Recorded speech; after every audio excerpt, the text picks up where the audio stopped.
Hey everyone, welcome to Reddit Readout. Today we are checking out Malicious Compliance. Story 1. Asked for super spicy wings, got said by the cook. In the time before time, when I was in college, a buddy of mine and I used to go to Buffalo/Chicken Wings Night every Monday at the local joint in New York, so the wings were legit. Except, suicide level hot was never really that spicy, just a bunch of Tabasco. One day we were really jonesing for hot. We had physically seen the cook in prior visits, big burly don't screw with me type of person. I told the waiter to write down our directions to the cook.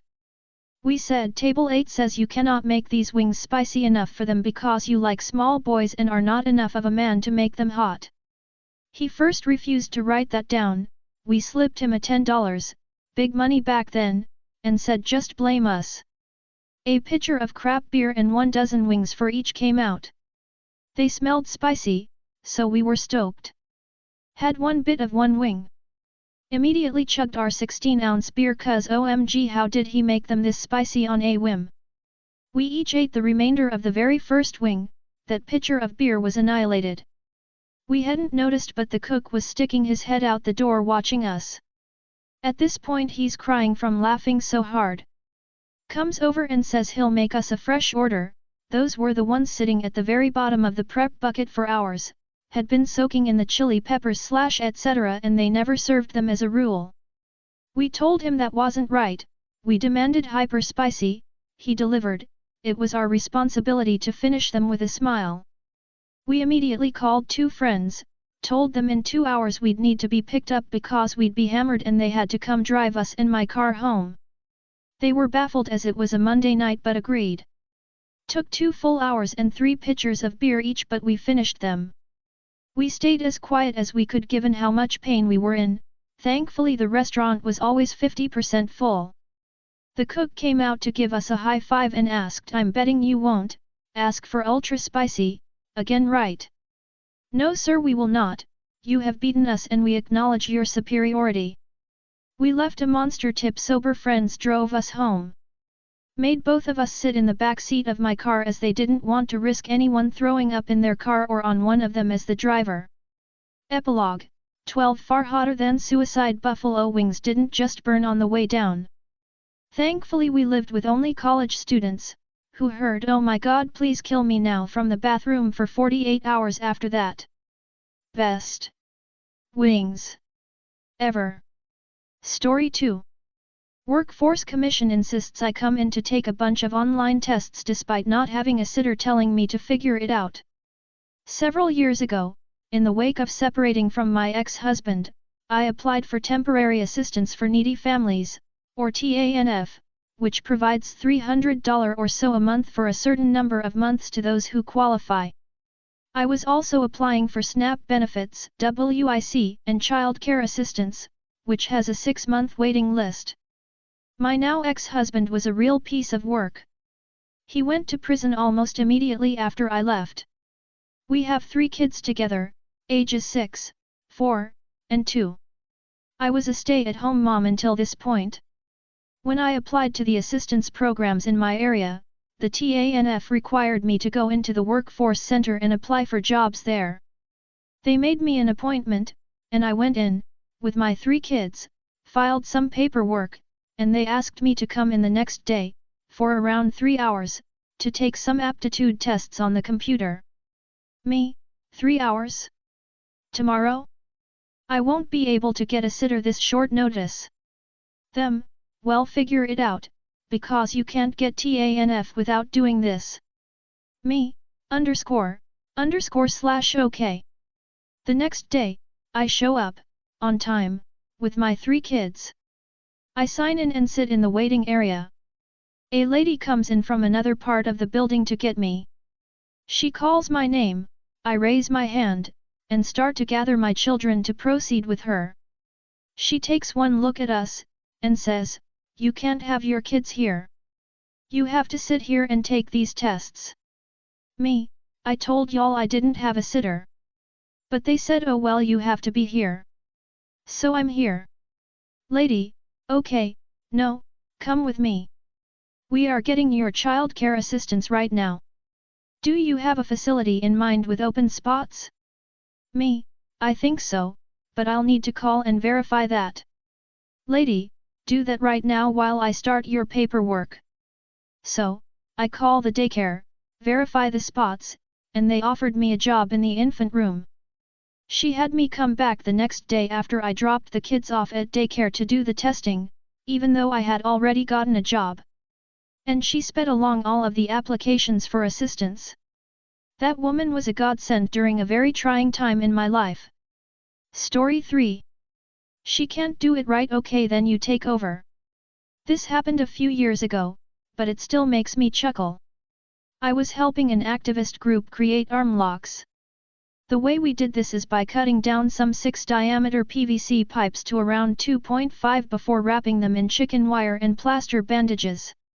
Then the activists would handcuff their wrists together inside the arm lock so they could occupy a building for longer while the cops found ways to destroy the arm locks without hurting the activists. So, as with any mission like this, the crew putting together everything is a motley one. Many ages, races, and varying skill levels. Now, I feel like it's germane to the story to mention I'm trans, but at this time I was for sure perceived as a woman. I was sort of directing folks on how to complete this project, and 2 women and I were cutting these PVC pipes with a hacksaw and a tree saw. We'd been at it for a couple hours. It was slow going.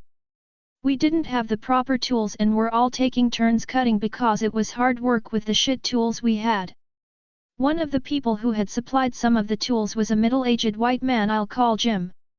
He arrived after work was well underway, but as he stood watching, he couldn't stop commenting on the job one of the women was doing, using his shitty old tree saw on thick PVC.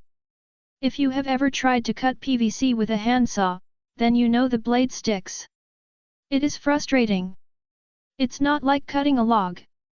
The plastic starts to get hot and it makes the saw stick, and getting it moving again takes a particular and careful effort. We were short on time. The activists would need the arm locks the next day, before dawn, to be properly prepared. So we were in a hurry and there was a sense of urgency. It was past 11 p.m. already. So my friend is cutting and Jim keeps commenting on how she's doing it wrong, how she needs to move the blade faster, how she should angle the blade. And I'm saying stuff like, it's harder than you think. She's doing a fine job. But Jim doesn't get the hint. He seems to think that because we're using one of his saws, he's the supervisor on this job now. He is getting on my nerves something fierce. It bothers me a lot because all my life, men have been backseat drivers while I competently handle my business.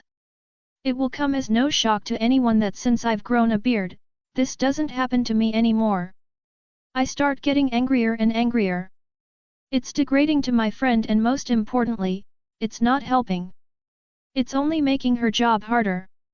Finally, I say, okay, Jim. Since you think you can do such a great job, why don't you go ahead and take over? Jim grabs the saw and starts vigorously cutting the pipe. And immediately breaks his own saw in half. Yes, we were down a tool, maybe even 2 because I don't recall Jim sticking around after that, but I can't remember ever being so amused. I still laugh about it. I'm laughing about it right now. Thanks, Jim. When it comes to tools, I guess it takes one to know one. Ha ha ha. Edits, grammar. EDA, I block trolls. Go ahead and ask an ignorant question or insult me. I really don't care. Have to say, I'm loving the other Redditors taking the other tools to school, though. Reddit, some days you're kinda cool. Thanks to y'all who are looking out. 3.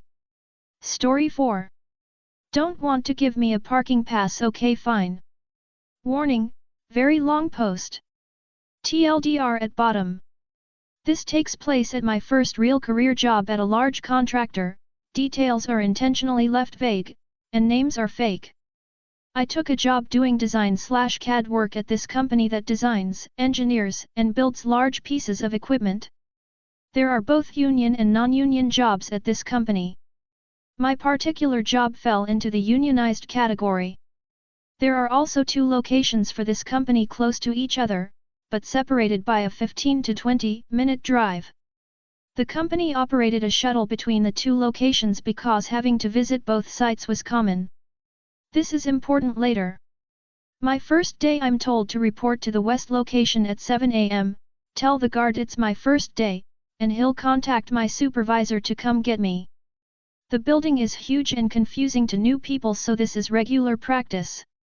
Over an hour later the supervisor still doesn't come get me. Turns out he wasn't happy with getting a new person to fill his group's vacancy, so he decided to just ignore me. Context here: the products this company produces are large and complex. Onboarding, training, and getting up to speed in your role and product takes well over a year before most people actually output useful work. Management, unsure of what to do, assigns me to another random supervisor who has a vacancy in their group. This supervisor is based out of the east location. By the time this all gets worked out, I finally get to my new desk around noon. This is a good point for me to remind you that this job is union, hourly, and so far I've done nothing but sit in a lobby or drive between locations. Big foreshadowing hint here. Fast forward a few weeks, I'm now working in the east location doing required training, trying to learn the product, computer system, and process, but by far and away I'm doing nothing. The group was slammed with work, so having to show a new person how to do everything step by step was too big of a drain. While I tried to observe as much as I could and ask questions, nothing really ever got assigned to me. I'd occasionally ask my boss for work, only to get assigned low-grade busy work like making sure past work was filed correctly. It always was. Lots of chit-chat happened in the cubicles during this time, which is how I realized I had nothing in common with any of the 12 to 15 co-workers, or my boss. Not that we didn't get along, but they were all the sports, drinking, and going out type people, whereas I'm happy staying in and gaming all weekend. By the end of the first few months I'm obviously the black sheep of the group. Between this, and me asking for work all the time, crazy thing to do at work, right? My boss happily volunteers me for a 6-week temporary assignment in the west location. I promise we'll get to the MC soon. More detail: the special project taking place was a cost analysis. They want a small group of 3 people to do a small part of a certain job so they can see the man-hours and costs associated, to extrapolate out whether or not they want to do this job at scale. It's very obvious to me at this point that my boss just wants me gone, since volunteering a new guy who hasn't done any real work yet makes no sense. Fast forwarding a bit, this job turns out to be wonderful.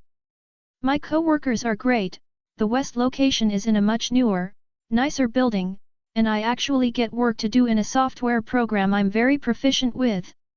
Except for one huge, glaring issue.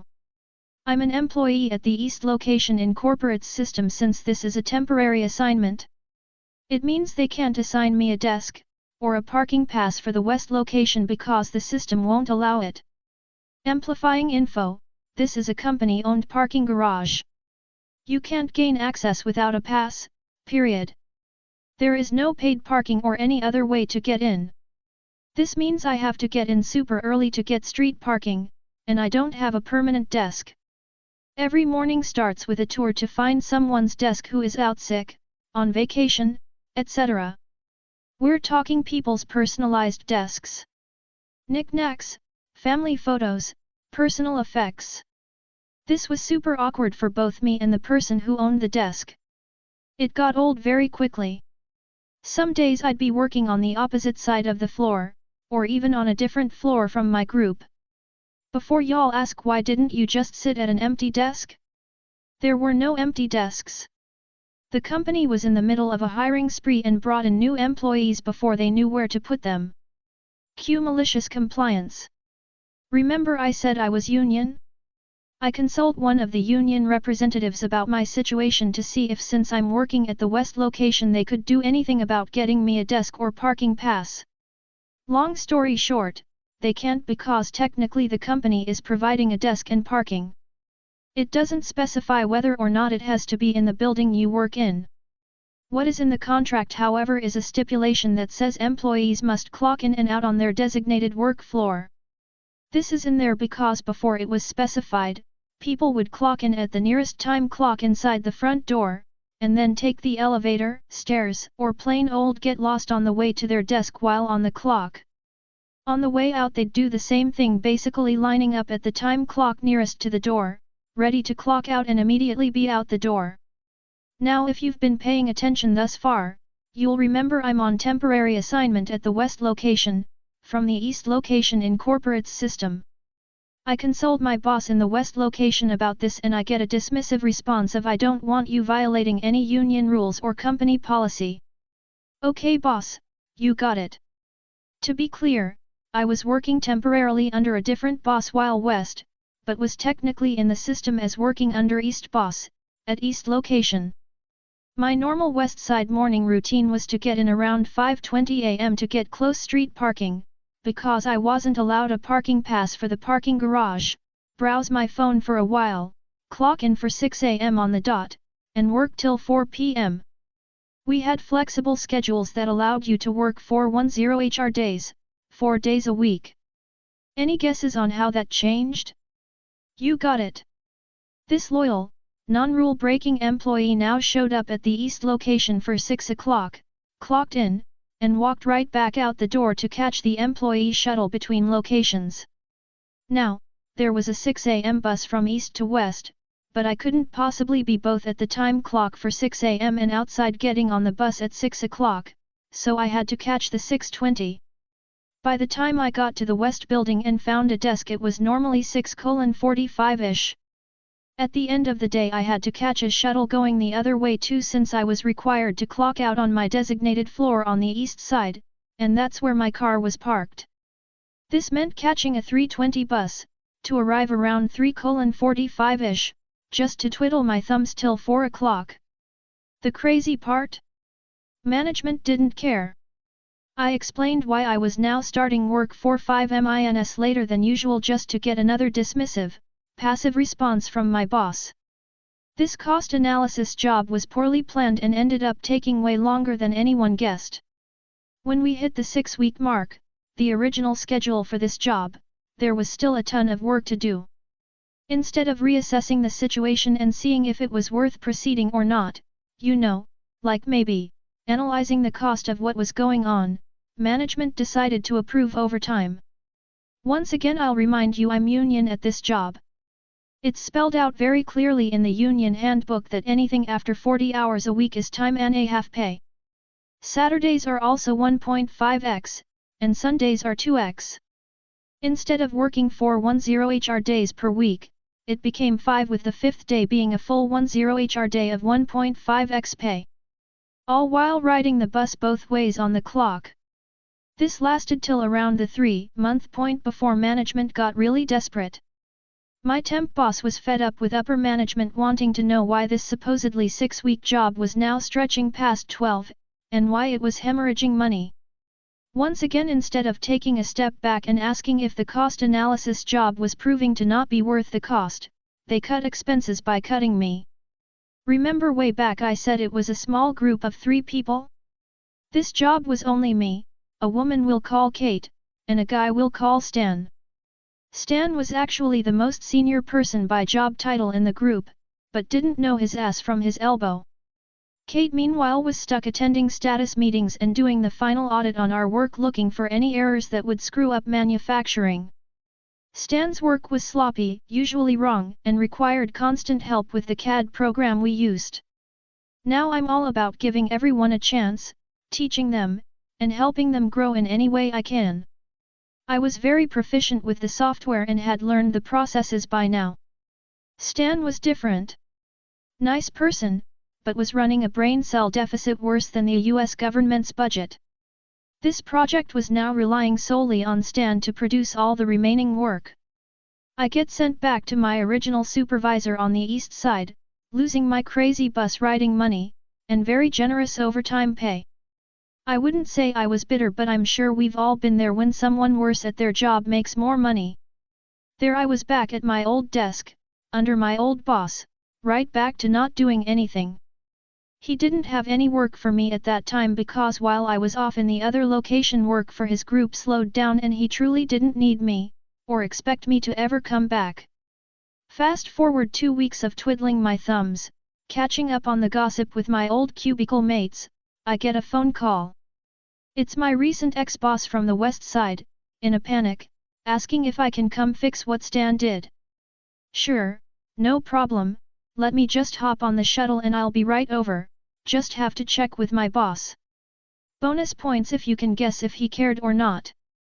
After 3 days of being right back to my bus riding, overtime collecting schedule, the west side boss asks for an honest, one-on-one meeting about what Stan did. I put it plainly that I honestly had no idea.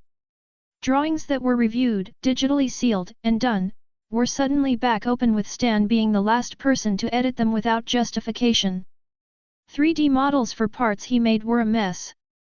Anyone who does CAD work for a living knows how bad it can be. Drawings had dimensions that were manually overridden because he couldn't get the model the right shape and size. GD&T errors everywhere. His work part by part looked fine, but when you tried to assemble them digitally nothing fit together. In addition, if anyone actually tried to use his work to machine a part, it would be a nightmare. I get asked how long it will take to fix it all. Weeks? A month? I'm at a loss at this point because I didn't even discover everything that was screwed up yet. The supervisor went quiet and said thank you, report back here to the west location tomorrow to continue work. Come tomorrow, Stan miraculously is transferred back to the group he was originally from. We were all temporarily assigned to this cost analysis job, and now it's just Kate and I on the project. Except now to make up time, Saturdays and Sundays are approved for work. Cha-ching! To put the math in perspective, that's 40 HRS Monday Thursday, 10 HRS of OT on Friday, 10 HRS OT on Saturday, and 6 HRS double time on Sunday, the max the company would allow us to work. Some quick maths, 40 HRS at standard rate plus 20 HRS at 1.5x plus 6 HRS at 2x, that was a little over double my normal paycheck. I was young and single, so why not work 6 HRS, 7 days a week? The cherry on top was 5 days a week they were still having to let me ride the shuttle on the clock because they still wouldn't give me a west side desk or parking pass. Weekends were open parking in the garage, so I had that going for me, which is nice. Still hunting for an open desk every weekday though. After a lot of discussion and more digging through Stan's screw-ups, we decided to have IT roll back all saved files he touched since I was taken off the project. This meant essentially 2 weeks worth of Stan's work was undone with a few button clicks.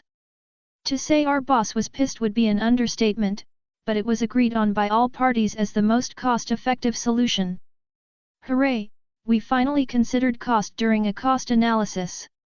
This ended up stretching on for another 3 months, or about 6 months total before it finally wrapped up. I never heard any results or updates from the project afterwards.